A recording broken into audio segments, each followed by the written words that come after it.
இந்த தைராய்டு வந்து அது ஒரு மாதிரியான சைலண்ட் கில்லர். அது தைராய்டு நம்ம சிம்பிளாக சொல்லிட்டு போயிட்டோம். அந்த தைராய்டு இருந்துச்சுனாக்கா பசியே எடுக்காது, டைஜஷனே இருக்காது. அடுத்து உடம்பு போட்டுரும்.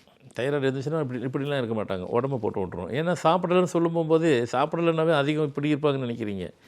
தைராய்டு இருந்துச்சுன்னா உடம்பையும் போட்டுரும், பசியும் எடுக்காது, டைஜஷனும் இருக்காது.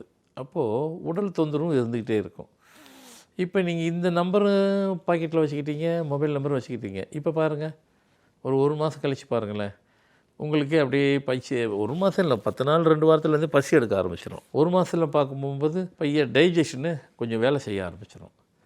நாளோட அதுவும் ஆனால் கொஞ்சம் லேட்டாக தான் ஆகும், ஆனால் கொஞ்சம் கொஞ்சமாக இருக்கும். அந்த இம்ப்ரூவ்மெண்ட்டு ஒரு 10 நாள்லேருந்து தெரிய ஆரம்பிச்சிடும். கொஞ்சம் டைம் எடுத்துக்கும். அப்போது சுகருக்கெல்லாம் 3 மாதத்தில் போயிடுச்சுன்னு, இதுக்கு அந்த 3 மாதத்தில் சொல்ல மாட்டேன், இது கொஞ்சம் டைம் எடுக்கும்.